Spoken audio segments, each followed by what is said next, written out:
A inteligência artificial não é nem inteligência nem artificial. Essa frase é de um brasileiro de inteligência demonstrada, o neurocientista Miguel Nicoleles, um dos mais destacados nomes da ciência no Brasil e no mundo. Foi considerado como um dos maiores cientistas, um dos 20 maiores do planeta. Para esse paulistano que mora nos Estados Unidos há mais de 35 anos, nada supera a inteligência humana. Ele é um pioneiro nas pesquisas que estudam a interação entre cérebro e máquina. Coordena o projeto Andar de Novo, que ganhou visibilidade planetária na abertura da Copa do Mundo de 2014 no Brasil. Foi o momento em que um paciente paraplégico deu o chute inicial da Copa com auxílio do esqueleto externo, um exoesqueleto, equipamento que transforma o pensamento em controles mecânicos e que recupera movimentos do corpo. Sonha que as descobertas possam beneficiar mais de 1 bilhão de pessoas no mundo que sofrem doenças neurológicas e motoras. No Brasil, Nicoleles foi uma peça importante na pandemia de Covid, tendo coordenado o Comitê de Combate ao Coronavírus do Nordeste,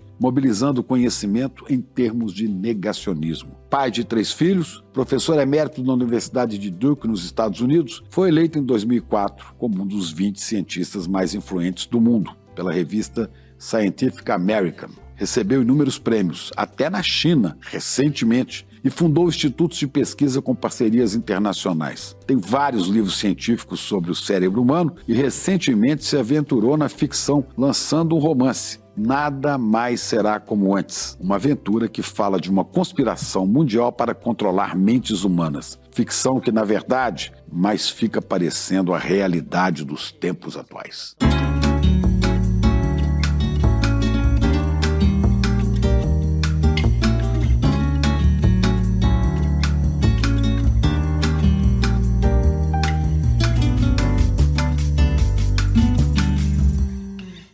Professor Miguel Nicoleles, um prazer enorme te receber aqui.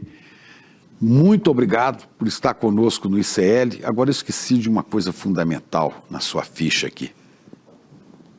O Palmeiras.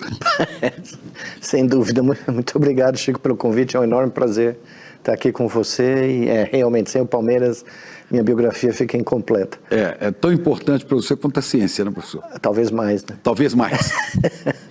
Pois é.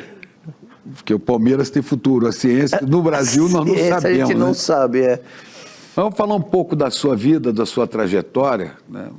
Paulistano, começou estudando numa escola pública, não foi? Não, eu estudei todo o primário e o ginásio antigo, né? Que hoje eu estudo, acho que é fase elementar, né? Que a gente chama, né? Chamava curso primário, né? Curso primário e o ginásio eu fiz numa escola pública, Grupo Escolar Napoleão de Carvalho Freire. Foi sensacional, histórias inesquecíveis. Outro dia eu estava assinando o meu livro em Santos, apareceu uma colega minha de turma do ginásio, né? Quer dizer, foi emocionante. Depois, assim, você foi longe, hein, cara? Depois de 50 anos, foi muito emocionante. E depois eu fiz a faculdade de medicina aqui em São Paulo, né? Na USP. Na USP, aqui, onde eu comecei a brincar de ser cientista, né? Depois fez doutorado em ciências... Eu fiz doutorado em fisiologia na USP e fui fazer meu pós-doutorado na Filadélfia com um grande amigo meu, que ficou um grande amigo meu, John Chapin. E depois, em 94, eu virei professor da Duke University. Quer dizer, você é médico... Sim. E neurocientista, quer dizer, e aí passou mesmo para pesquisa científica. Médico só no papel mesmo, né? Porque eu nunca cliniquei. Nunca atendeu paciente. Sempre gostei muito de medicina, a faculdade de medicina foi uma grande experiência para mim, mas aí eu encontrei por acaso o fundador da neurociência brasileira, o professor César Timoaria, e aí tudo mudou.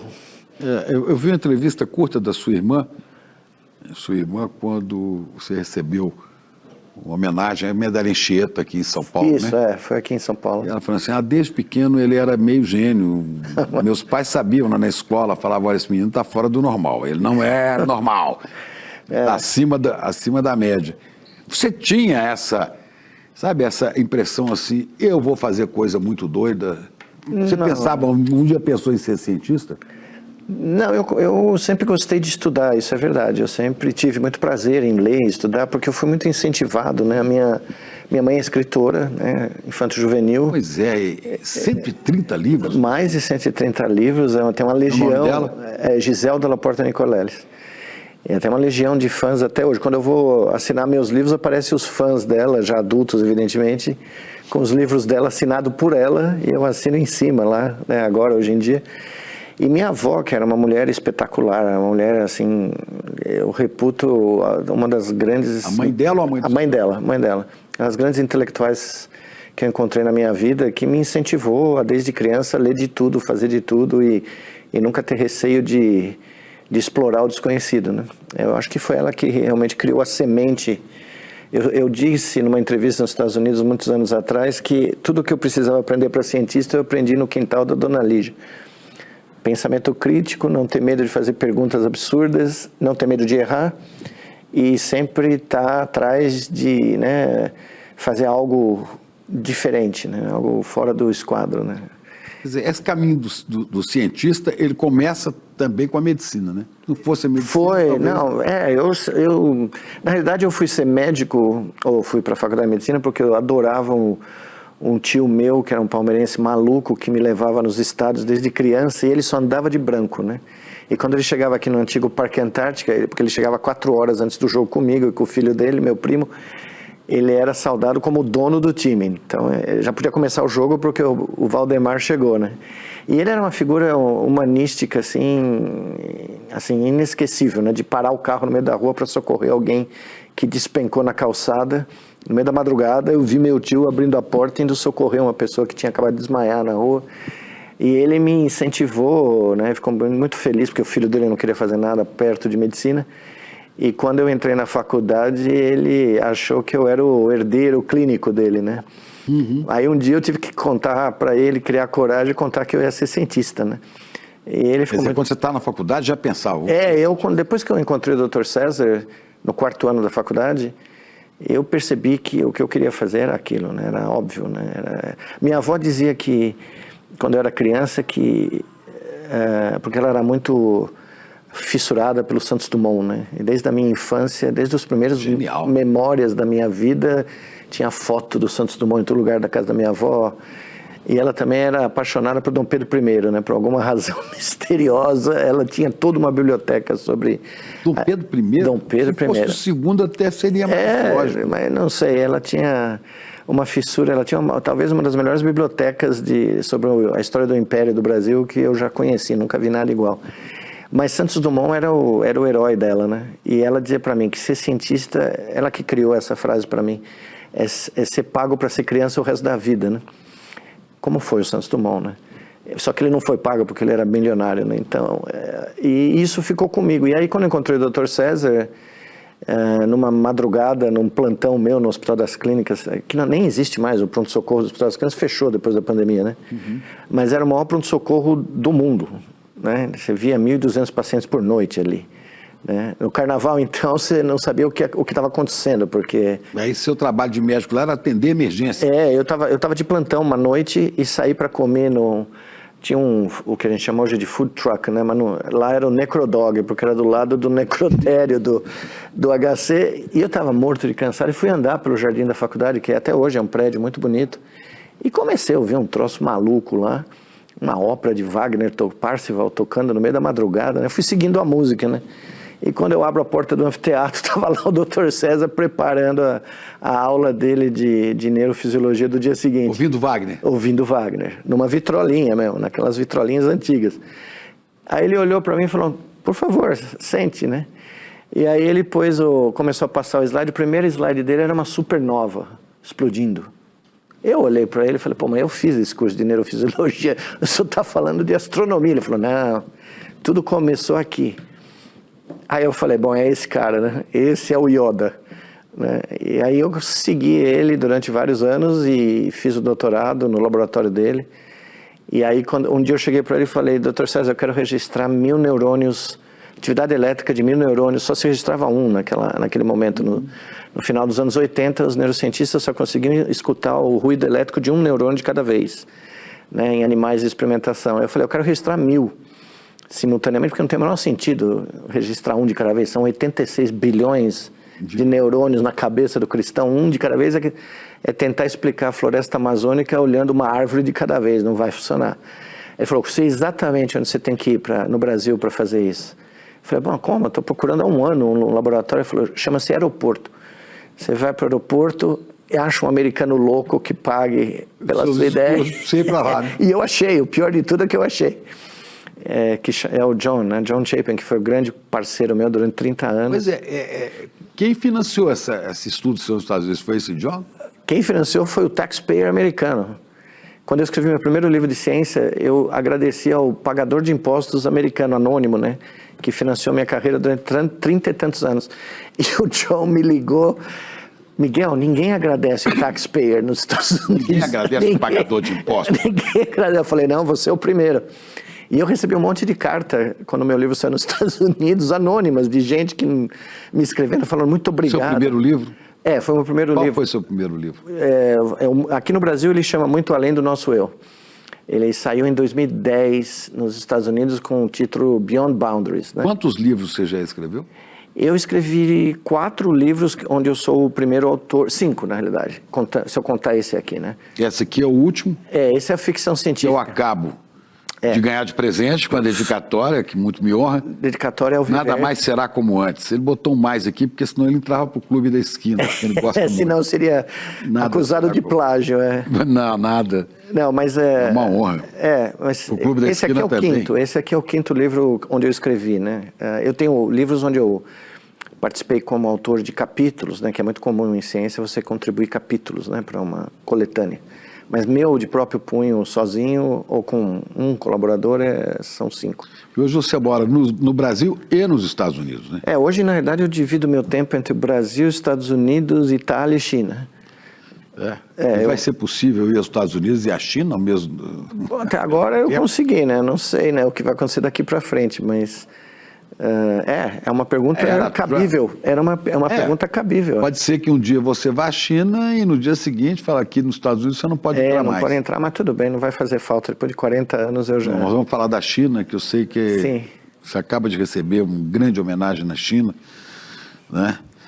Mas a gente precisa falar de algumas coisas aqui. Eu quero depois também falar da sua proposta do Instituto Nicoleles de Estudos Avançados do Cérebro, que pode tratar 1 bilhão de pessoas, né? Coisa louca, né? Da sua experiência no Rio Grande do Norte, né?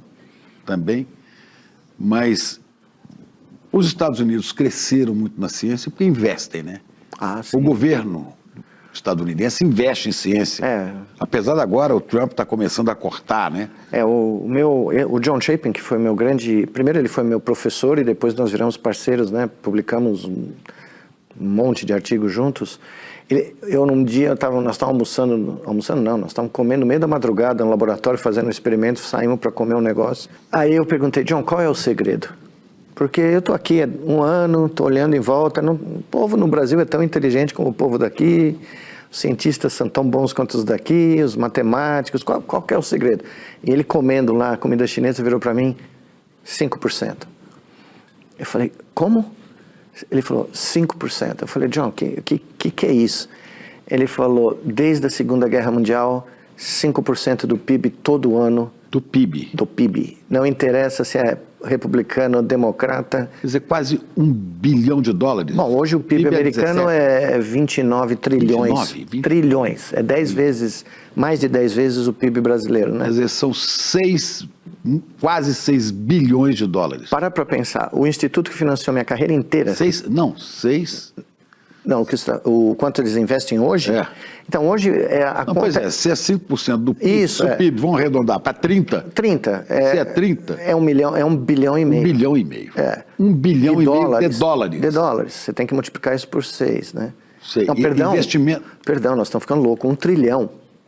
1 trilhão e meio de dólares. Exatamente, eu falei errado. 1 trilhão e meio de dólares. Mas o número que é... porque é tão grande que a gente me falei bilhão. Mas o número que é... Porque isso envolve tudo, né? Envolve poder público, poder privado. Mas o que é chocante, só o instituto que financia... O maior instituto que financia pesquisa biomédica, que é o National Institute of Health, que financiou a minha carreira inteira, ele tem um orçamento... de quase 50 bilhões de dólares por ano. E as universidades, as grandes universidades, as top universidades americanas, ninguém sabe disso no Brasil, acho que eu fui o primeiro a falar isso anos atrás, elas são subsidiadas por grants do governo federal. para fazer pesquisa. É esse dinheiro que é usado para pesquisa, mas para cobrir o custo operacional de várias coisas das universidades. Se esse dinheiro não viesse do governo federal para Harvard, para Yale, para Stanford, para Duke, o custo dos alunos para frequentar a universidade seria impossível de ser pago. Tá? Então, o que o Trump ou o amiguinho dele fez? Para cada dólar que eu, por exemplo, trazia para a Duke ganhava 60 centavos a mais de overhead, de custo administrativo. Então, eu ganhava $1 para fazer pesquisa, a universidade ganhava 60% do que eu ganhava a mais. Tá? O Trump foi lá e falou, não. Nós vamos cortar para 15% para todo mundo. Não importa se é Nova York, Boston, Califórnia, não importa. O custo indireto administrativo vai cair de 70 para 15. Ele está sufocando a pesquisa. Agora, só para comparar, o Brasil investe o que em ciência e tecnologia? Então, eu não tenho... pesquisa? O número atual eu não tenho. Eu sei que quando eu escrevi meu livro Made in Macaíba, e não mudou muito, tá? Em 2016, o Brasil investia 1,16% do PIB brasileiro, que é 2 trilhões de dólares, mais ou menos. Eu não sou economista, graças ao bom criador, mas não dá para comparar, né? Não tem a menor comparação. Então, não é falta de talento, não é falta de capacidade intelectual, não é falta de ser humano capaz, não é. E não pode investir mais, porque aí tem o teto de gastos, isso aqui não pode. É por isso que eu nunca sobreviveria 5 segundos em Brasília, né? Porque se eu chegasse lá, eu falava, filho, faz as contas ali atrás. A elite econômica do Brasil, né? É, terrível. Terrível. Os big banks, né? Mas eu sou muito crítico. Não interessa que essa coisa evolua, né? Esse é o primeiro problema, esse é um dos problemas. Porque a gente problemas. tem bons cientistas. Não, imagine, nós temos... Nascidos nessa terra. Não, nós temos gente em todas as áreas. O Brasil é conhecido. Eu circulo pelo mundo inteiro e todos um celeiro de talento científico. Estão lá fora, né? Por exemplo, quando os alunos brasileiros foram estudar, 108 mil alunos brasileiros foram estudar no exterior, para o programa que a Dilma criou, né? Ciência Sem Fronteira, vários amigos meus contrataram cientistas brasileiros jovens e todo mundo me dizia, o povo é muito bom, a molecada é ótima, é criativa, quer trabalhar, quer fazer coisas novas. Foi um sucesso brutal no mundo, né? Tanto é que as grandes universidades americanas começaram a abrir escritórios em São Paulo para recrutar alunos brasileiros, porque o governo brasileiro pagava. Tem muitos alunos brasileiros lá nos Estados Unidos. Muitos. Na Europa, na Ásia. Tem gente na China hoje. A China está trazendo estudantes brasileiros para trabalhar lá. Mas até pouco depois do fim do ano, você foi homenageado na China. Né? Recebeu um título de professor, né? Honoris causa da Universidade de Pequim, de Beijing. É na Capital Medical University de Pequim, né? Que é uma universidade só de ciências biomédicas, né? Sim. E o título de entre os maiores cientistas do mundo, pesquisadores, né? 2 dias depois do governo da China. O governo da China eu recebi o que eles chamam do Friendship Award, é o prêmio da amizade, que é dado desde que o Xu Enlai criou isso, nos anos 60, né, para reconhecer contribuições de estrangeiros para o desenvolvimento social da China. E foi muito emocionante, porque eu estava te contando. Primeiro eu recebi a notícia, né, que você vai receber o prêmio do primeiro-ministro da China no Great Hall of the People, né, no grande palácio do povo, né, que é o Congresso chinês, né. Bom, você lembra, eu lembro, eu estudei a história da China. Perto da Praça da Paz. Do lado. Eu dei o tchau pro Mao quando eu passei lá, porque ele estava lá. Tava a foto gigantesca dele. Eu já fui lá. Tá ele lá. Embalsamado, né? Tá embalsamado. Mas o que foi mais emocionante foram os pequenos detalhes, foi o tratamento que eu nunca recebi em lugar nenhum do mundo. Eu já criei laboratórios nos Estados Unidos, no Brasil, na Suíça, na Itália, em vários lugares do mundo. Nunca fui tratado assim. Para você ter uma ideia, os premiados saíram em 2 ônibus. Quantos eram? Nessa cerimônia foram 14. Né? Do mundo inteiro, né? Do mundo inteiro. E aí nós saímos, tem um hotel que você fica no fim de semana do prêmio. O hotel chama Friendship Hotel. Que é só nos dias do prêmio. Todo mundo da ciência. Todo mundo de ciência, tem escritor, tem artista, né? E aí os ônibus estão levando a gente, eu estou sentado no primeiro lugar aqui do primeiro ônibus, e eu vejo que todos os faróis de Beijing, num Tudo domingo, verde. tudo verde. Aí eu olho para a minha... O povo aqui torce pro Palmeiras. Eu pensei, mas aí eu falei com a minha tradutora que estava do lado, que todo mundo, cada um de nós tinha uma assistente, né, para conversar com tal. Ela falou, não, todos os faróis da cidade estão sincronizados porque o trânsito está parado para vocês chegarem no Great Hall do People. Aí eu vi o trânsito parado nas ruas mais gigantescas de Pequim, que eu já conheço há muitos anos, e o povo acenando para nós da calçada. Eu olhei para aquilo e falei, não, estou me sentindo um membro da seleção brasileira, né? Agora não mais, né? Mas há 20 anos atrás, indo para o jogo, para o estádio, né? No Maracanã, no Mineirão. E aí você chega lá, foi muito divertido, porque eu fui com esse tênis aqui, né? Ah, é? Eu estava de terno, gravata. Terno com esse tênis. Só que assim, o cara tinha avisado que era muito escorregadio, estava nevando, fazia gelo nos degraus de pedra do Great Hall do People. Eu falei, bom, não vou cair aqui, né? Então, prefiro usar um em vez de tênis pôr que o meu sapato que eu tinha usado para ganhar a medalha... Pode não combinar com o tempo, mas eu não caio, né? O americano usa isso aqui até com quem for. Bom, chego na porta do banquete, o cerimonial me barra. Falei, dona Giselda vai adorar essa história. Aí falou, não pode, isso vai aparecer na televisão chinesa, do lado do primeiro-ministro. Eu falei, bom, e o que eu faço? Vou de meia, porque eu deixei no hotel o meu sapato. Ele falou, não, nós temos pares para essas ocasiões, de sapato para essa ocasião. O cara me aparece com a caixa, perguntou o tamanho do meu pé, me aparece com uma caixa, e eu pus o sapato, falei, esse deve ser o melhor par de sapato que eu já tive na minha vida. Fui lá, né, participei da cerimônia e tal. Se via direitinho e tal? Não, eles tinham um depósito de sapatos para quem, né, como eu, aparecer fora do script. E aí o mais divertido é que eu entrei no banquete, né, depois de trocar o sapato, e tinha a mesa central e 10 mesas satélites. A mesa central era para os membros do governo e tal, e as mesas satélites. Eu falei, bom, neurocientista, vou procurar lá no final do tobogã da torcida, né? Na última mesa, provavelmente, porque lá eles sentam de acordo com a relevância dos convidados. Hierarquia, né? Eu fui lá e fiquei procurando lá, não achava o meu nome de jeito nenhum, comecei a ficar preocupado se eu tinha ficado de fora da lista, né? Aí vem a senhora do cerimonial, não, o senhor é o doutor Nicolés? Eu falei, sou eu mesmo. Não, o senhor vai sentar ali. Ela apontou, era entre o primeiro-ministro e o ministro das Relações Exteriores. Opa. Eu falei, não estou acreditando nisso. Aí eu vou lá, sento lá, de repente todo mundo levanta, o premier da China entra, me cumprimenta e começa a falar de neurociência comigo, né? Eu falei, não acredito. Não. E o Brasil precisava saber isso. Nós precisávamos saber disso quando isso aconteceu. Mas foi na China, né? E a China... Não é bom você elogiar coisas da China, né? Na mídia brasileira toda, né? Inclusive nós passamos batido nessa história.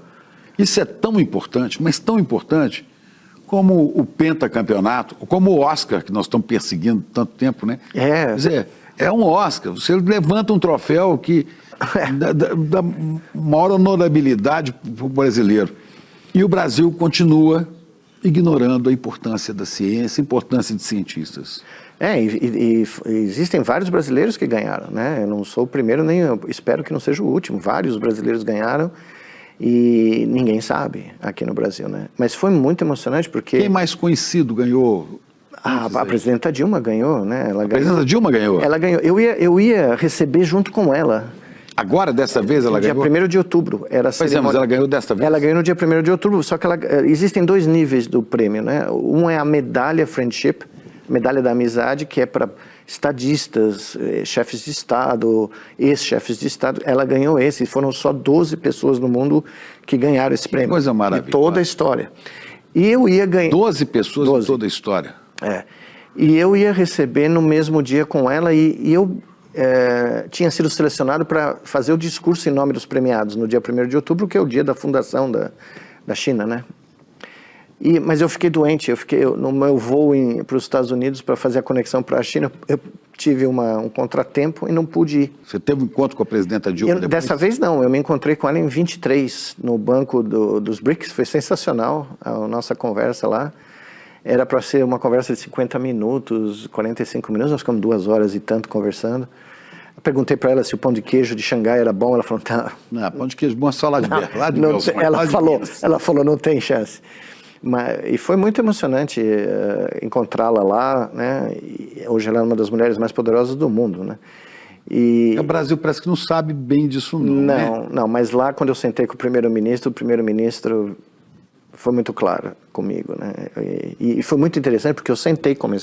Ele falou, não, come, porque senão você não vai comer, nós estamos conversando. Eduardo Cunha, aquela que você fez, Aécio Neves, aquela que vocês deram um jeito de caçar o mandato. Acho que o menino Aécio não vai chegar perto disso nunca. Não.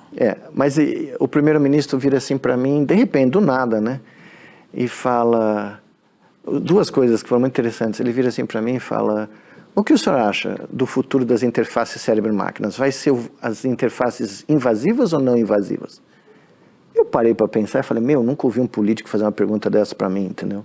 Com esse grau de profundo, porque é uma das perguntas que está no top das prioridades da comunidade de neurociência nesse instante, no mundo. Explica um pouco o que é isso. Então, quando a gente inventou, eu e o John inventamos a possibilidade de conectar o cérebro com braços robóticos, com computadores. A partir do pensamento? E a partir do pensamento, nós estávamos fazendo primeiro isso em animais de experimentação. Então a gente implantava eletrodos que eu desenhei quando eu era postdoc, no laboratório dele, inclusive, a gente implantava em diferentes regiões do cérebro e registrava centenas de neurônios, atividade elétrica de neurônios, porque eram animais de experimentação. Sinapses, né? Nós estávamos, na realidade, os neurônios usam sinais elétricos para se comunicar. E esse é a base da linguagem, né, neural. O pensamento é formado por esses campos eletromagnéticos. E nós, em 99 e em 2000, nós fizemos ratinhos e macaquinhos controlarem braços robóticos só pensando. Foi um auê, no New York Times, no Guardian, no Financial Times, saiu no mundo inteiro. Só que naquela época a gente estava estudando o cérebro, a gente estava estudando como o cérebro gera comandos motores para mover o nosso corpo, né? E aí, 10 anos depois, eu vim para o Brasil para fazer o projeto da Copa do Mundo, para fazer paraplégicos voltarem a andar com essa tecnologia, né? E conversando com os pacientes, todo mundo falou, olha, eu não quero implantar meu cérebro, eu quero fazer algo sem precisar de um implante. Sem ser invasivo. Sem ser invasivo.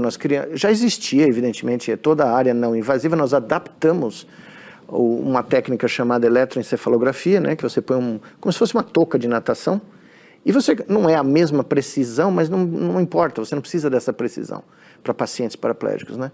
E nós fizemos o pessoal voltar a andar usando a mente deles, eles imaginavam o movimento e a veste robótica carregava eles. Um esqueleto de metal. Isso, um esqueleto robótico, só que o que ninguém esperava, que foi um choque no mundo todo, foi que depois de praticar 6 meses com isso, os pacientes começaram a recuperar a mobilidade do próprio corpo.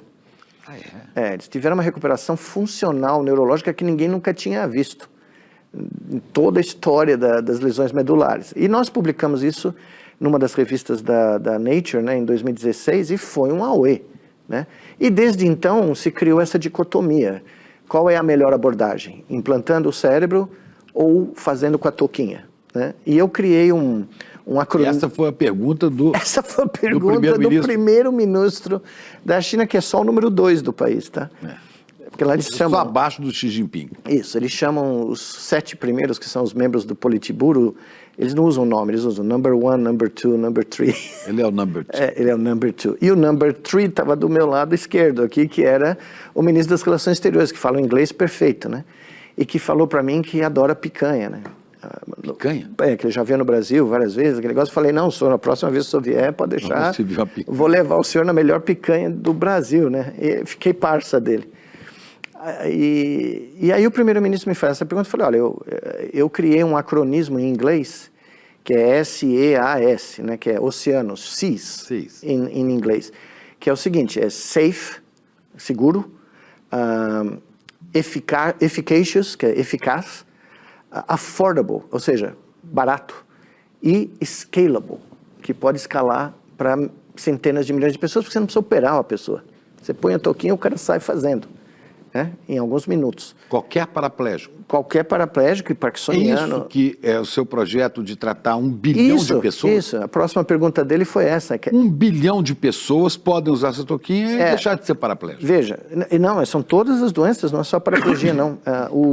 O estudo mais recente da estimativa de pessoas com doenças do cérebro, neurológicas, avaliou no ano passado que existem 3,4 bilhões de seres humanos com algum distúrbio neurológico, nem psiquiátrico está na lista. Só neurológico, tá?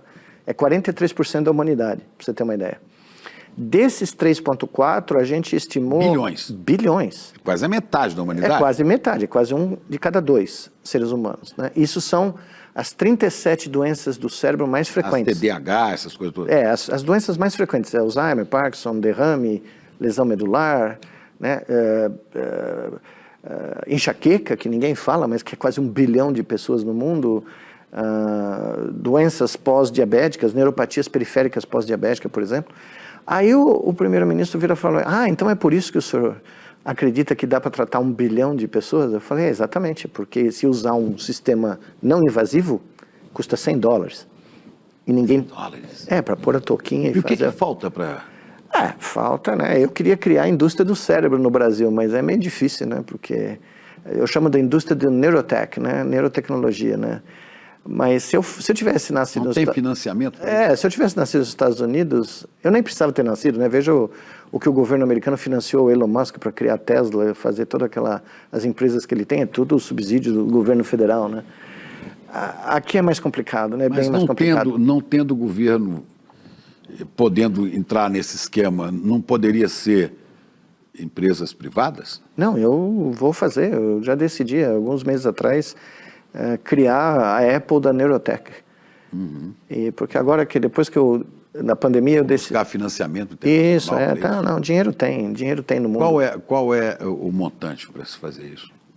Depende, nós estamos criando um fundo de investimentos em Neurotech de $200 milhões, é um fundo global, porque com 3,4 bilhões de pessoas precisando de novas terapias, novos tratamentos, é uma coisa gigantesca. Ela vai ser maior que a dita inteligência artificial, que é só hype, né? É só bonanza de Hollywood nesse momento, né? Então, vai ter gente com visão. Você quer fazer isso no Brasil? Eu queria fazer parte disso no Brasil, mas tudo que eu penso em fazer, eu penso em fazer no Brasil. Tanto é que no jantar com o primeiro-ministro e com o ministro das Relações Exteriores, eu estava lá vendendo o Brasil para eles, né? Sem ganhar um tostão, né? Um diplomata honorário de graça. E eles me perguntando, o que está acontecendo no Brasil? Para onde nós vamos no Brasil? E aí, o que pode fazer com o Brasil? Pois é, o governo brasileiro não tem investido o que deveria na ciência e tecnologia, né, na pesquisa. Veja, nós nunca fizemos, né, porque a ciência nunca foi nunca foi um fulcro fundamental de um projeto nacional. Né, a ciência era considerada um negócio de elite. O presidente Lula sempre fala da importância da ciência. Não, mas falar é uma coisa. Lero eu já ouvi há 60 anos. Mas depende Depende, governo, claro. Depende do status que você confere à estrutura científica do país, né? Hoje... Mas depende do Congresso Nacional entender isso. Claro. Depende. Mas ele podia, né? Depende da Faria Lima. Bom, aí eu já nem sei. Parar de molestar com o teto de gastos. Mas o presidente podia ajudar trazendo gente do ramo para a área, né? Porque ele tem o poder de nomear gente do ramo, né? Pois é. Então, nunca te convidaram? Não, eu jamais, eu nunca aceitaria. Não, mas nunca te convidaram? Nunca fui convidado e jamais... Conhece o general Sherman, da Guerra Civil Americana? Essa história é sensacional. Ele foi o cara que ganhou a guerra, tá? O Grant pôs ele em comando para derrotar as forças na Geórgia, em Atlanta, né? Ele passou por cima de Atlanta. E quando acabou a guerra e o Lincoln morreu, queriam que ele fosse candidato a presidente, porque ele era o cara mais heróico, junto com... O Grant virou presidente, né? Mas foi um presidente horroroso. Quase foi em cana por toda a sorte de problemas. Mas o Sherman virou marca de uísque. Virou marca de uísque, exatamente. Mas o Sherman era o grande general tático da Guerra Civil, da segunda metade da Guerra Civil Americana, né? Aí eu perguntaria, e aí, Sherman, você vai? Ele virou, a frase dele é sensacional. Se indicado, não concorrerei. Se ganhar, não servirei. Então, porque ele sabia que ele ia não durar 10 segundos em Washington, né?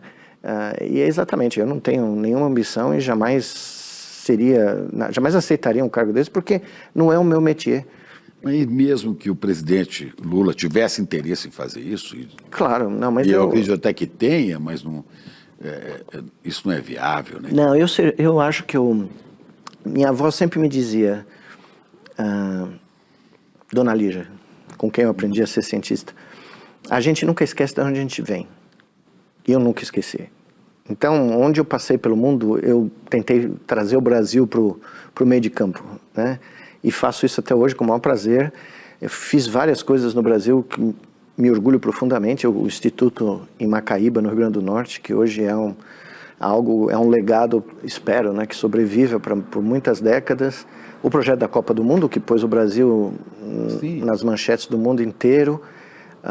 Tive vários alunos brasileiros, mas eu não conseguiria sobreviver 5 minutos em Brasília. Como Dona Lígia me dizia, ninguém me controla, entendeu? Então, não tem como. É possível ali, né? Não é possível. É um jogo que, isso, inclusive... apesar de você ser um fã, eleitor eterno do presidente Lula. Não, eu só votei nele e na presidenta Dilma, na minha vida. Você foi motorista do presidente Lula? Fui. Quando eu estava na faculdade de medicina um dia, me chamam no plantão, a minha futura, hoje minha ex-mulher... Estudando?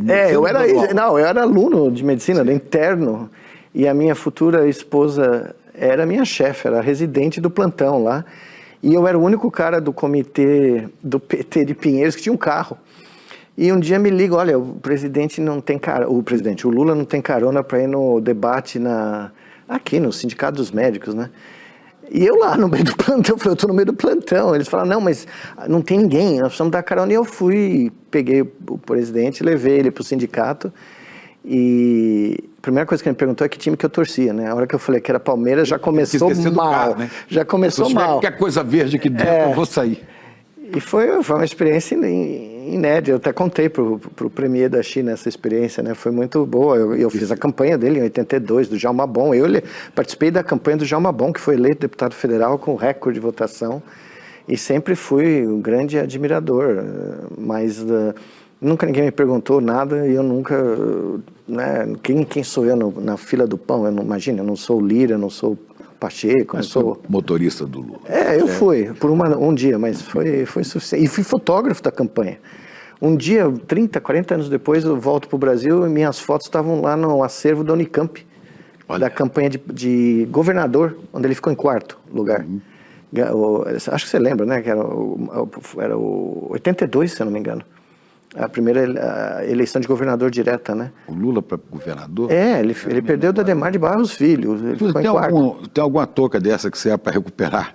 Eu estou esquecendo coisas com a velocidade. Não, hoje em dia esse é um problema da era digital, talvez mais... muita informação na gente esquece. Muito. Eu esqueço o nome de gente com quem eu estou conversando. A gente é bombardeado, né? Eu olho aqui e falo Nicoleles.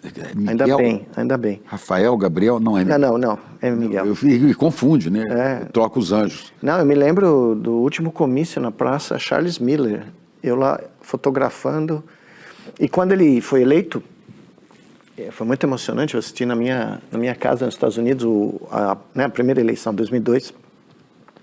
Eu virei para minha família e meus alunos que estavam lá e falei, está na hora de voltar para o Brasil. Né? E foi daí que eu entrei em contato com a Casa Civil. Era o Gilberto Carvalho, se não me engano, que é secretário da presidência.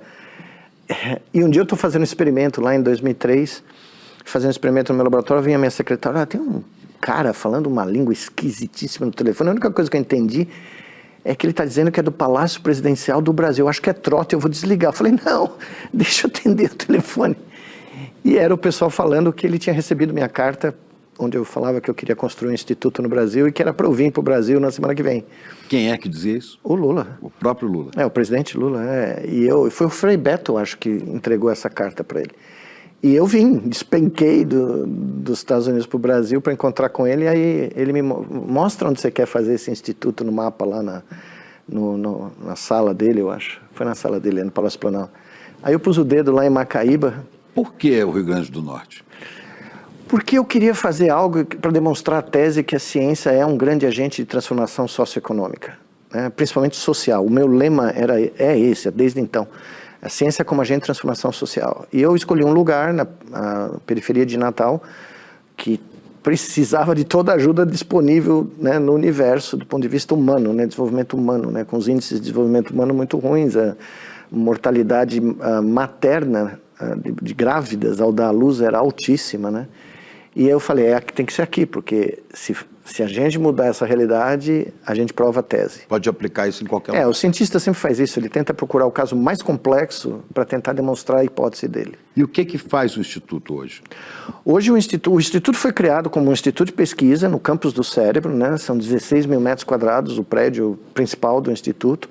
Ele tinha, durante 10 anos, ele teve um programa de educação científica para crianças do ensino médio, e do ensino, antes do médio, né, o ensino elementar aqui, da transição do médio para o elementar, do elementar para o médio, e uma clínica materno-infantil, que hoje atende 60 mil mulheres grávidas da periferia de Natal e do resto do Rio Grande do Norte, Ceará, Paraíba, virou um centro regional de pré-natal, de pré-natal de gestantes de alto risco.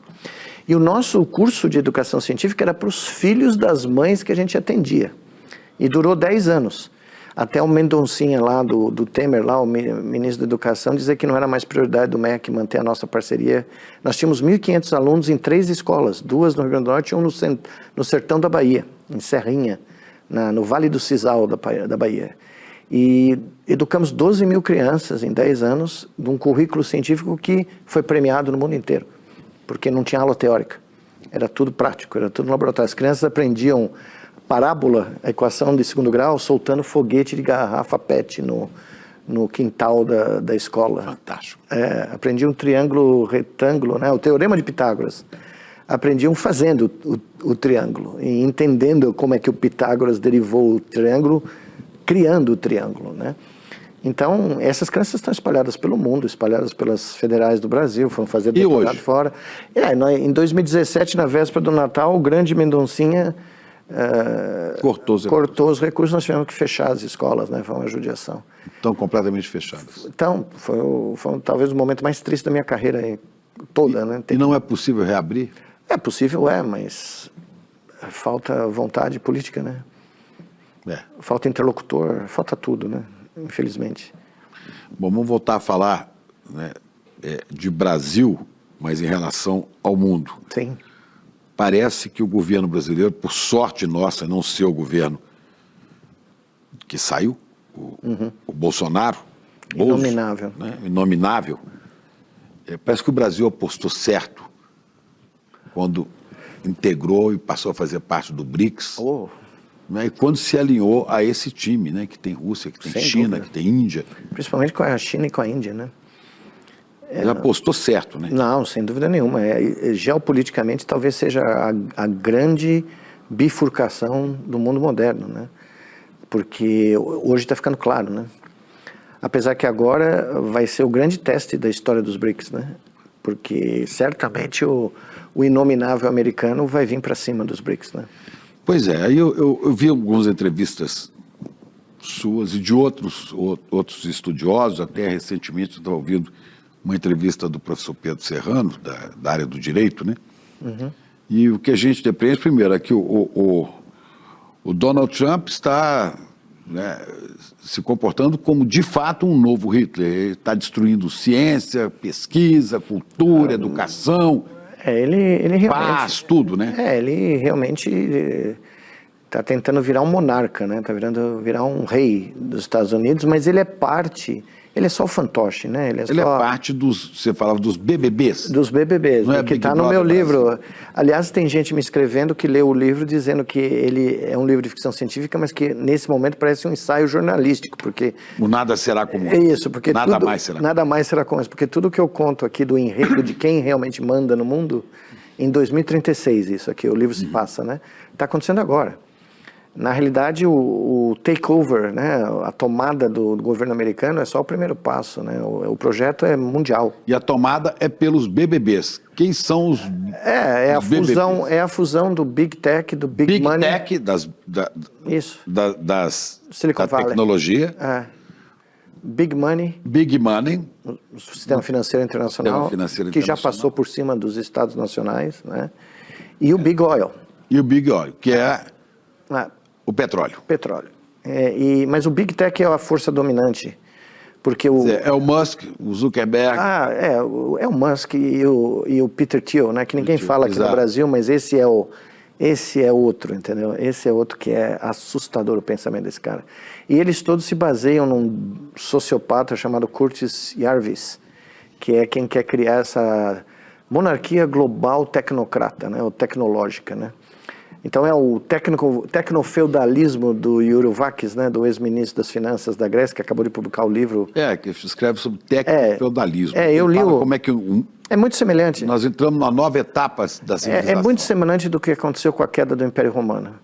Né? Porque nós estamos vivendo uma queda do Império Romano. Nós estamos vivendo, claro que pode demorar muito tempo, não estou comparando a constante de tempo, porque, mas é muito parecido, é uma mudança de centro político-econômico, né, para o mundo digital. Então nós estamos vivendo nesses dias, nesses meses, os estertores do acordo de Bretton Woods, né, acordo pós-guerra, Segunda Guerra Mundial, e o que parece ser o primeiro golpe global digital, que é passar por cima dos Estados nacionais, das constituições nacionais. Aí eu vou anexar, né, a Groenlândia, eu vou anexar o Canadá.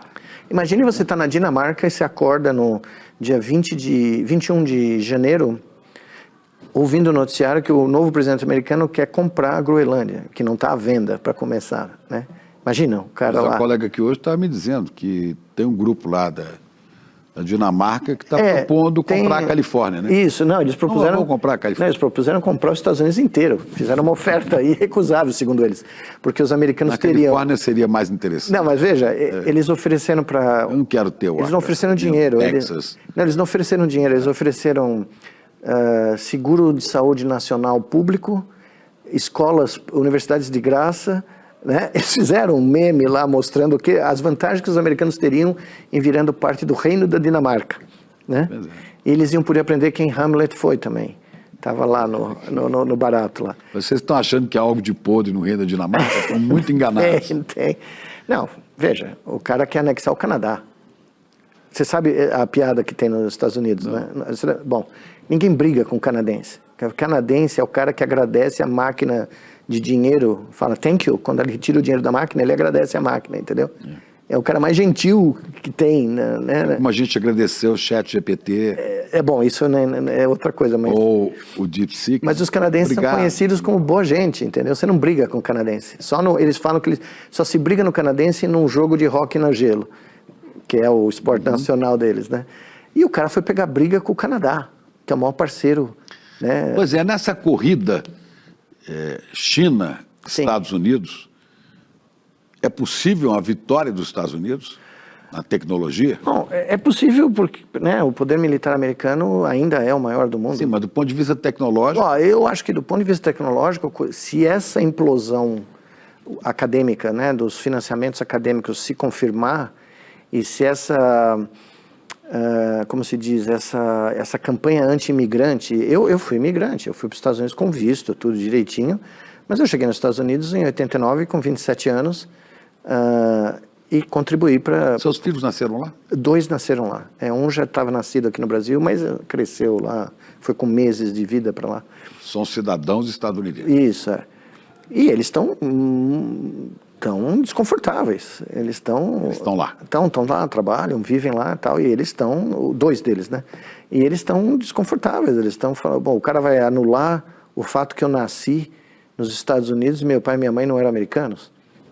Nós éramos imigrantes legais. Agora, né? Pode anular a nacionalidade deles. Ele pode tudo, né? Se ele passar por cima das cortes americanas, as cortes já disseram que é anticonstitucional o que ele está querendo fazer, não...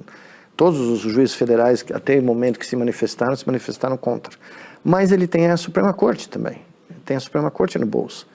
Então, é uma situação de insegurança que vai impedir que novos talentos, novos jovens, queiram ir para os Estados Unidos estudar. Mas, pelo seu conhecimento, do ponto de vista da tecnologia, a China está à frente nessa corrida? A China está passando por cima. A China tem... Está adiante. A China bateu o recorde. Quando eu estava lá, só na semana agora que eu fiquei lá, a China teve o terremoto do DeepSeek, né? Que fez o mercado de ações americano perder $1 trilhão em um pregão, na segunda-feira, dia 27. Mas teve outras 2 coisas que ninguém noticiou aqui no Brasil. E também no mundo foi muito pouco noticiado. Teve o sol também, né? Isso, teve o sol artificial Eles Os bateram chineses recorde. criaram um sol Eles artificial. fizeram um sol de fusão nuclear durante 1000 segundos. O barato produziu temperaturas equivalentes ao interior do Sol. Mas mais do que isso... Mas e a energia para produzir isso? Então... Eles da fusão nuclear? Não é nem a minha área, eu nem chego perto, mas é impressionante. Eles construíram um Se reator... viabilizarem isso, você tem energia limpa eterna. Eles criaram um troço, e mais do que isso, eles têm satélites fazendo transmissões quânticas por entanglement, que os americanos ainda não conseguiram pôr no ar. Tá, com todo o papo do Musk, da SpaceX, da Starlink, os chineses foram lá e bateram todos os recordes de transmissão quântica, tá? E eles anunciam isso na televisão, e o povo aplaude como se fosse final de campeonato. O chinês entende a importância disso. Eu estava na cafeteria... Enquanto isso, nós estamos com Enquanto isso, nós estamos com o exército brasileiro usando a Starlink. Passando informações para transmitir dados da Amazônia, só isso. Né? Quer dizer, eu quando vi essa notícia... Bom, nós demos isso é uma loucura. Nós demos a base de Alcântara. De presente. De presente, com apoio de parlamentares de esquerda, lá do Maranhão. Foi entregue. Quem entrega uma base? Me perguntaram na China, como é que vocês fazem um barato desse? Eu falei, não tenho a menor ideia, não fui eu. A culpa não é minha. Bom, é cedido para eles, mas de fato, nós não temos de acesso. direito não é deles, né? Não sei qual é o acesso nosso. Eu sei, eu fui lá, visitar lá. A gente não pode entrar. Não, eu fui visitar antes dessa bagunça, em 2016. É maravilhoso, eu fiquei de chorar. Eu não consegui entrar lá. De cair de joelho e querer chorar. A base de lançamento, os baratos, eu vi a torre de comando, visitei a base inteira. Foi uma das coisas mais emocionantes que eu... Né? Você está lá num lugar... Você está pisando numa base espacial brasileira. Né? O CTA aqui em São José dos Campos dando todo o apoio. O Brasil tem a Embraer. Aquilo era para ser um patrimônio nacional, um orgulho de todo brasileiro. De repente, chega no governo do Inominável, os caras entregam o barato. Entregam. Turma do Bolsonaro entrega, né? Mas que era no Equador, você economiza 30% do custo de pôr o troço em órbita, entendeu? Nós já éramos para ter satélites em órbita, voos orbitais, né? Eu estava lá nessa semana na China, os caras falando em 26 nós vamos para a Lua. A China. Daqui a um ano. Não sei se vai dar, em 26 parece muito próximo, mas enfim, era o papo que eu ouvi, entendeu? Vamos pousar na Lua. Enquanto isso, nós estamos com a Amazônia riquíssima em minérios, em biologia. É o que eu digo. Ao exército que está usando o satélite de Elon Musk. Eu digo isso há 23 anos, desde que eu comecei a voltar para o Brasil lentamente, tá? Um país como o nosso... Aliás, o professor Beluso conta essa história que é genial. Quando ele era secretário aqui do governo de São Paulo, eu não me lembro de que cargo específico, do governo Quércia, se não me engano, uma delegação da China veio em 1980 para ver o que estava acontecendo no Brasil. Porque o Brasil estava sendo industrializado, criando universidades federais, né? O Brasil estava... E a China estava lá atrás. Veio uma delegaçãozinha aqui tomando nota, passou não sei quantos dias aí com o professor Beluso, né? Vendo qual era o segredo do Brasil. Naquele instante, nós estávamos na frente, na indústria espacial, na indústria pesada, engenharia pesada, na indústria de processadores, computadores... Nos anos 90, né? 80. 1980. Isso é 40... Né? A gente estava à frente da China em tudo. Tudo. Hoje nós estamos atrás deles em tudo. Não só nós, o resto do mundo. Em 40 e poucos anos, os caras modificaram o país. Por quê? Investiram em? Que investiram na formação de seres humanos, investiram em criar universidades. As universidades já existem há muito tempo lá, mas investiram pesado. Quando eu dei minha palestra em 23 na Academia de Ciências da China, para lançar aquele livro ali em chinês, o Verdadeiro Criador de Tudo, foi publicado em mandarim. O Verdadeiro Criador de Tudo. Esse aqui é. E esse aqui vai sair também. Esse aqui vai sair agora em maio, em mandarim. Em chinês. Em chinês. Antes de sair em inglês. Eu fui dar aula no prédio da Academia de Ciência Chinesa, que é dedicada à inteligência artificial, pesquisa em inteligência artificial. 36 andares. Eu olhei para aquilo da rua e falei, não é possível. Que isso tudo é laboratório, entendeu? Você acredita? O auditório lotado. E quando eu estava assinando o livro, depois da minha palestra, uns meninos vieram com uma bola da Copa de 14 para eu assinar. Eles se preocuparam em comprar a bola que foi usada na Copa de 14 para eu assinar depois da minha palestra. Na China. Não estou falando na Bela Vista, onde eu nasci. Na China, tá? Então, se você é membro da Academia de Ciências da China, você tem preferência para embarcar em avião, em trem, você é um herói nacional. Você é tratado como... Você é um herói nacional, um cientista. Como deveria ser no Brasil? Um cientista, um professor, professora. Professor primário do ensino médio, né? Professor, que é a coisa mais importante para a criação de uma sociedade, né? Então, os chineses apostaram num projeto nacional onde a ciência, tá, junto com a educação, está aqui, na frente. Você não ouviu falar do ministro da Economia da China? Está lá o cara atrás, lá no fundo, fazendo conta para pagar. Pagar o que a ciência cobra, Ninguém dá a menor importância para esse cara. Agora, pega o Kung Fu Lee, lá, eu acho que é o nome do cara, que é o papa da inteligência artificial chinesa. O cara está na televisão todo dia. O cara está em todas.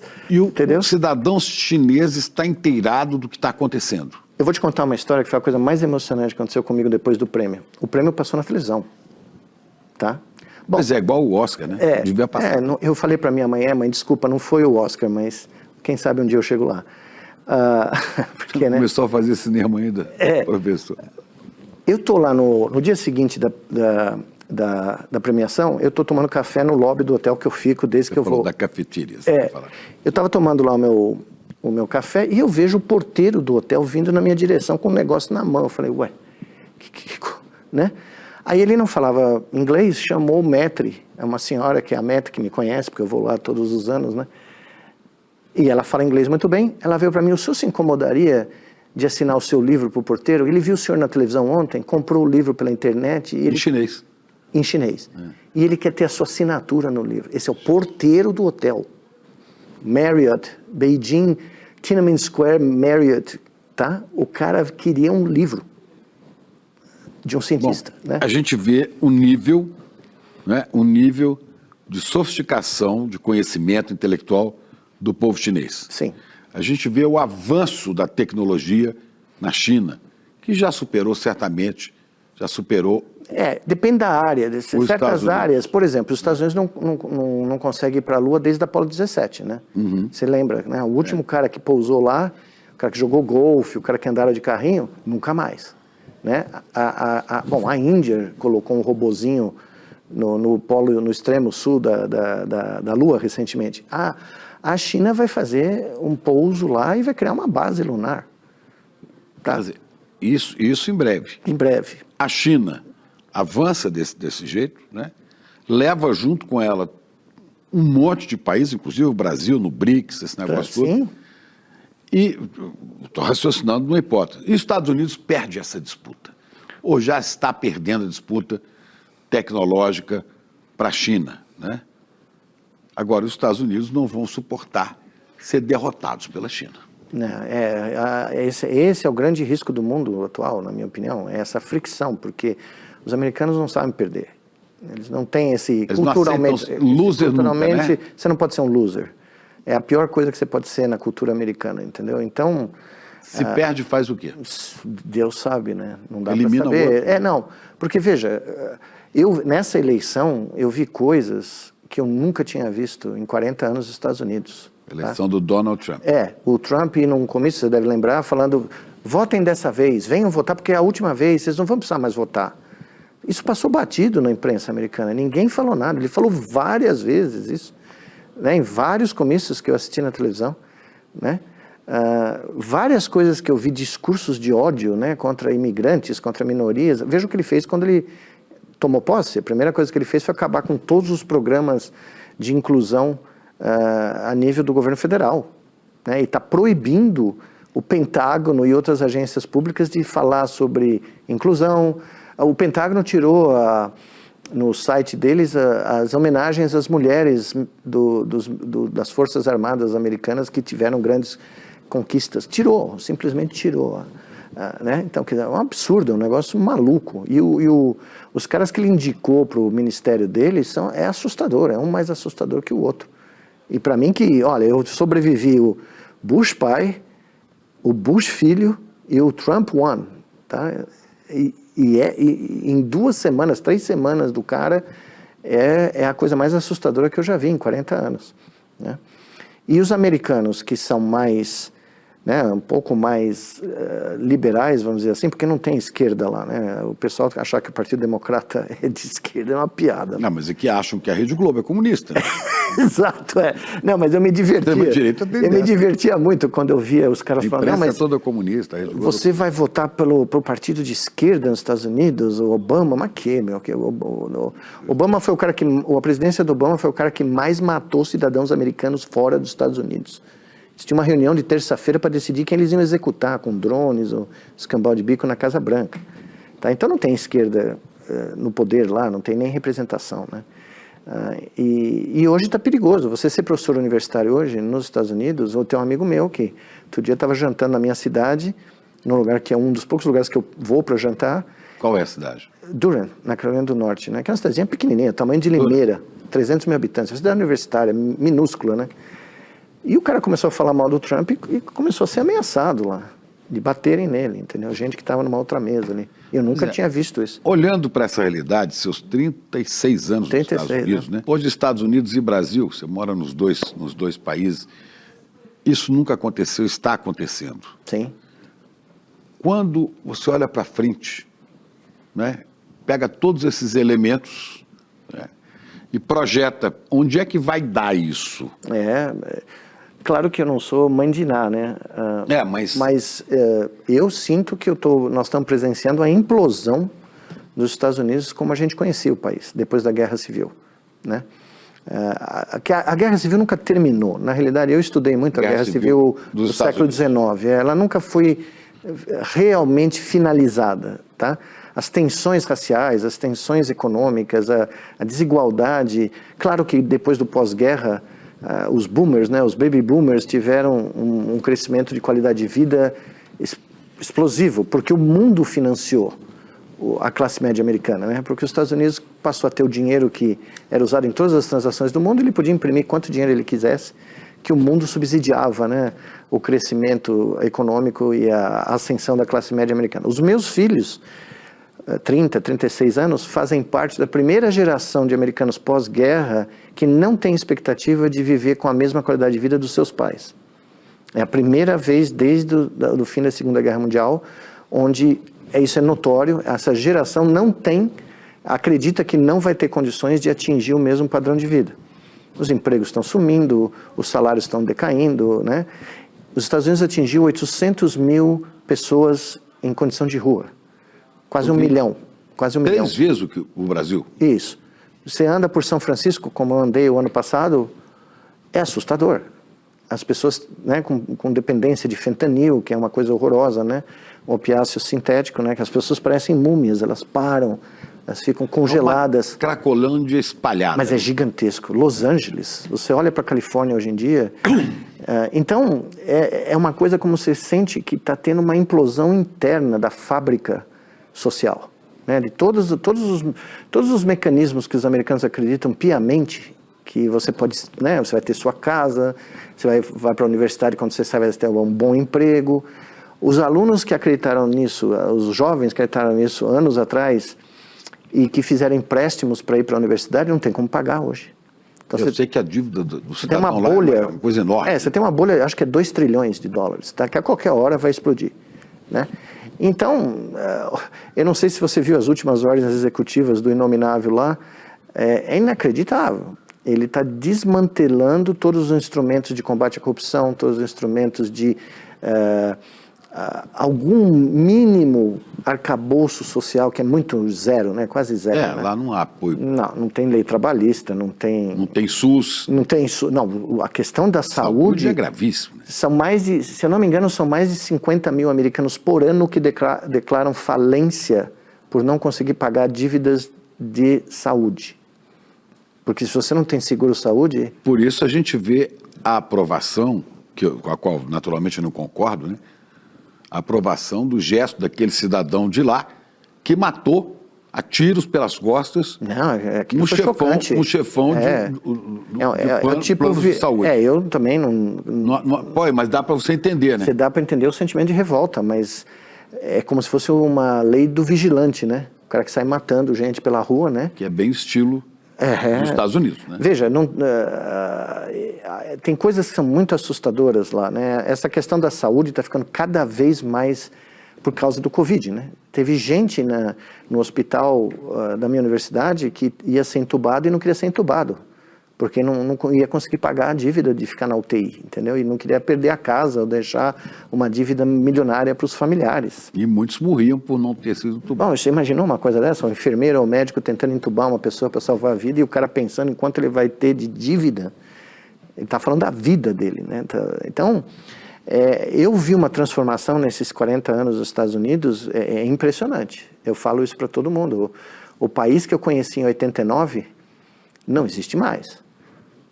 De forma alguma. Os Estados Unidos como uma terra das oportunidades, do futuro, daquela vida que aparecia na televisão nos anos 50, 60, que não há nenhuma dos filmes, né? Dos filmes de Hollywood que fizeram a propaganda do American Way of Life, né? É o Deus, pátria e família deles.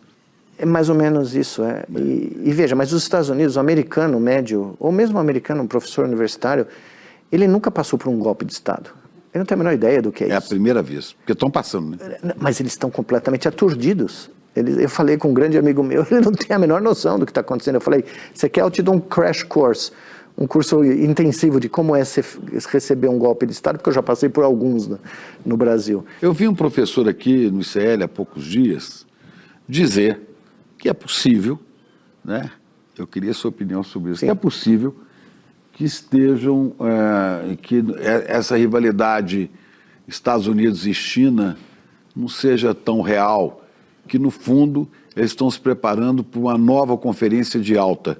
Só para lembrar, a Crimeia, Yalta, um balneário da Crimeia, onde nos estertores da Segunda Guerra Mundial, se não me engano, em fevereiro de 45, né, estiveram reunidos lá, primeiro secretamente, depois todo mundo soube, o representante dos Estados Unidos, o Roosevelt, o da Inglaterra, do Reino Unido, o Churchill, e da Rússia, o Stalin, da União Soviética. E daí distribuíram as forças no mundo na guerra que depois se tornou a Guerra Fria. Sim. A cortina de ferro, como era chamado o lado do leste, comunista, e os países capitalistas do outro lado. Eu falei, não, pode ser que depois eles vão sentar e se ajeitar e fazer um novo desenho do mundo. Xi Jinping e Trump. Você acha possível isso? Bom, eu não sou analista geopolítico, mas eu acho muito difícil, porque a cultura chinesa não é uma cultura imperialista. A China não tem interesse em ter territórios de outros países, tomar conta. Você não vê isso. Quando eu cheguei... Quantos países dos Estados Unidos se meteram em guerras nos últimos 30 anos e a China? Então, eu li muito a história da China por causa dessa minha colaboração, comecei a estudar muito a história da China e eu cheguei para o primeiro-ministro e falei, olha, uma das coisas que eu mais admiro na história chinesa, da dinastia Ming, é a história do grande almirante Zheng He, que foi o cara que 90 anos antes dos portugueses e espanhol, o imperador Ming deixou ele construir barcos que eram 5 vezes as caravelas que a gente conhece, né, da nossa história, e o cara saiu pelo mar da China e foi até a costa da África. Chegou na Arábia Saudita, no Iêmen, na Quênia, e o que ele fazia? Ele não ia lá e bombardeava os caras, saqueava, não, ele trazia embaixadores dos países que ele visitou para conhecer o imperador Ming e traçar laços de amizade. Né? E ele é um grande herói nacional da China, do período, né, onde, acho que você sabe, a dinastia Song tinha a maior economia do mundo, tá? De longe. Mas fazia parceria, né? Então, mas eles faziam parcerias com a Índia, faziam parcerias com todo o pessoal lá do Sudeste Asiático. Dos europeus que tinham colônias na África. E pilhavam, né? E pilhavam. Ou o rei Leopoldo II da Bélgica, sim, né, que arrasou com o povo do Congo, né? Quer dizer, é predador, é cruel. O Zheng He, no livro de história da China que eu gosto muito, que eu li, o Zheng He nunca deu um tiro. Os caras inventaram a pólvora. O cara nunca deu um tiro nas viagens dele. Eles que inventaram. Entendeu? Então, e outra coisa, eles inventaram o papel. Então, do hotel onde eu fico, em Beijing, na rua de trás, é 1,5 km de lojas de papel. Papel, tinta e canetas, que é o meu grande hobby de vida. Então, quando eu vou para Pequim, eu já sou conhecido lá, porque é o único, né, gringo que vai lá e compra papel. Eles têm papel para tudo que você possa imaginar. Tem lojas que só tem papel, né? E é uma coisa espetacular, porque você vê os senhores de 90 anos, com aqueles pincéis gigantescos, pegando uma tina de nanquim e escrevendo o seu nome em chinês num papel gigante. Eu tenho em casa, né? E você olha para aquilo e eu pergunto, né? Uma vez eu estava com o meu aluno, um intérprete, comecei a perguntar alguma coisa da vida dele, ele falou, mas com quem você aprendeu isso, né? O cara, uns 90 anos, fácil. Com meu pai. Eu falei, puxa, que maravilha. E com quem ele aprendeu? Com meu avô. E se eu fosse perguntar, eu ia falar 600 anos. Ia chegar nas dinastias do passado. Então é outro modo de cultura. E o povo chinês, pelo menos na minha experiência pessoal, eles não têm interesse nenhum em brigar com ninguém. Né? Eu sou tratado, quando eu chego lá, em qualquer ambiente que eu vá, eu frequentei ambientes desde o... Né? Pois é, aí a diferença, eles não estão nessa briga da competição para ver quem é o vencedor. Eles são competitivos. Sim, mas eles não estão nesse pensamento... Não. Ninguém está afim de tomar a Argentina ou sei lá o quê. Champion, não. The great. É outra, e uma coisa muito interessante, eu comentei isso essa semana que passou, porque eu fiquei muito impressionado. Um jovem economista chinês estava num programa que eu assisti falando em inglês e perguntaram qual é a diferença dos Estados Unidos e a China. E o cara falou assim, a diferença é muito simples. Nos Estados Unidos o capital compra a política. Na China ninguém compra a política. A política está acima do capital.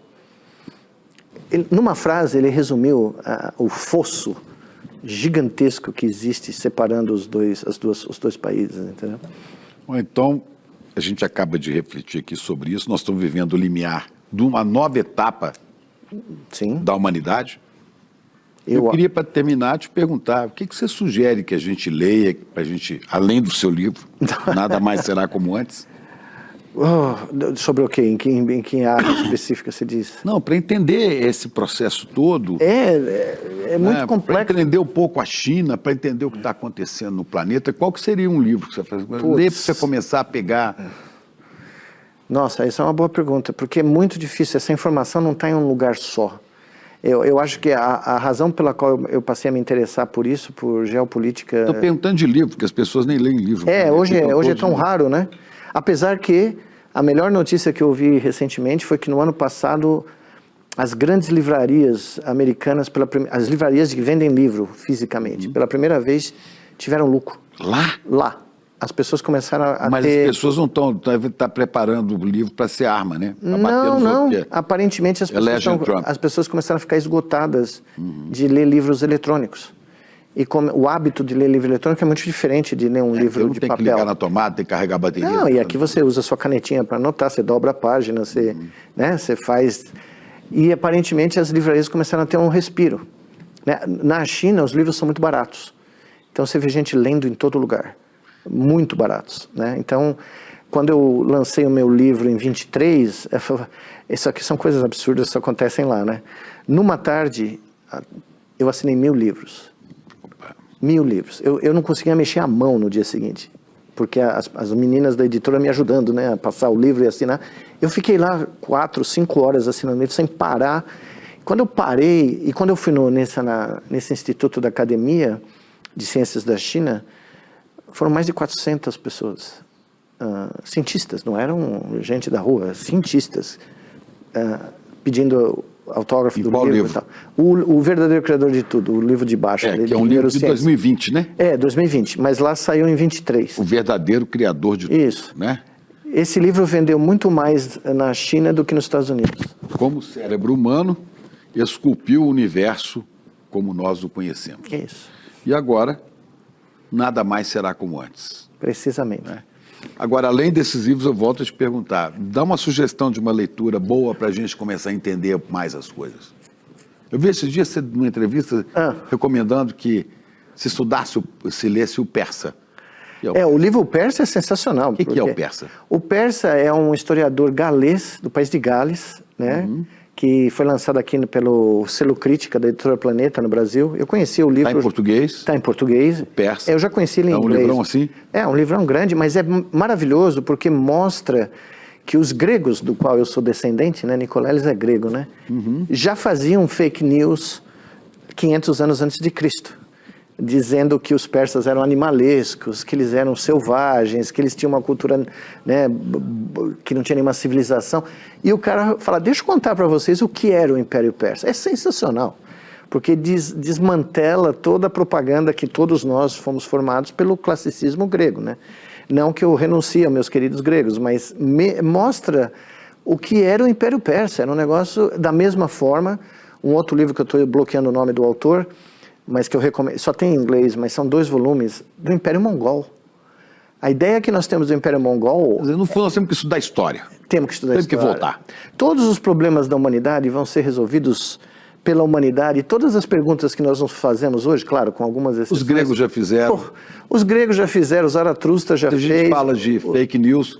Aí você lê, fake news. Você lê sobre a caverna de Platão. O Ramsés, está lá. No meu livro eu conto essa história aqui. O Ramsés II foi bater de frente com os hititas, porque ele tinha um monkey no shoulder dele, porque o pai dele, o Sete I... No ombro ele tinha... ele tinha uma baita de um complexo de inferioridade, porque o pai dele, o Sete I, foi um dos maiores guerreiros da história do Egito, dos faraós. E o Ramsés tinha que provar que ele era tão bom quanto o pai. Todos nós conhecemos esse problema. Pois bem, ele formou um exército e foi bater de frente com o inimigo maior que eram os hititas, na Batalha de Kadesh. E ele quase perdeu o império inteiro, foi um empate no final, tá? Só que ele voltou para o Egito e começou a criar murais de pedra em todos os templos do Egito, cantando a grande vitória de Ramsés II contra os hititas. Quando ele tomou um pau na boa parte da batalha, ele quase perdeu a chave do galinheiro, entendeu? Aí, e como é que ele arregimentou o exército dele para bater com os hititas? Os caras lá estavam plantando as coisas, vivendo do Nilo e tal. O sacerdote-chefe lá falou, filho, é o seguinte, se você garantir para mim, vê se não tem alguma similaridade com o Congresso Nacional Brasileiro, se você garantir para mim que todos os meus descendentes vão ser sacerdotes-chefes do Egito, eu faço o seguinte, eu te visto de ouro, você sai em Mênfis ou Tebes a meio-dia, sol a pino, e eu vou contar para todo mundo que você é o filho do sol. Que você é o Deus Sol que desceu aqui, entendeu? Então, tudo isso que a gente acha que a gente inventou agora... Eles já faziam. Putz, os caras já faziam há muito tempo, né? Olha, essa conversa aqui não teria fim, porque é só aprendendo, só vendo, né? E só recebendo dicas. Professor Miguel Nicoleles, orgulho do povo brasileiro. Muito obrigado. Né? Espero que por mais muitos anos você continue nos brindando com seu conhecimento e ajudando outros brasileiros a também subirem, né, na pesquisa, no estudo, na ciência. Muito obrigado, Chico. Foi um grande prazer. Obrigadíssimo. Demais. Valeu. Prazer. Sem duplo sentido nenhum. O evento da história de Muhammad Ali, narrado pela filha dele, Maryam Ali, foi uma porrada no queixo. Deixou todo mundo na lona, de tão abismado com a força desse furacão chamado Muhammad Ali. Se você não participou desse evento, pelo amor de Deus, você tem que assistir, você e todos os seus amigos e amigas, para se sentir inspirado, para se sentir impulsionado pela história dessa lenda. A gente resolveu liberar o replay para muitas pessoas que assistiram poderem assistir novamente e para você que não assistiu, ter essa chance. Vai ficar por pouco tempo no ar e no final a gente reservou uma surpresa para quem quiser fazer parte da comunidade do ICL também. Um abraço e bom vídeo!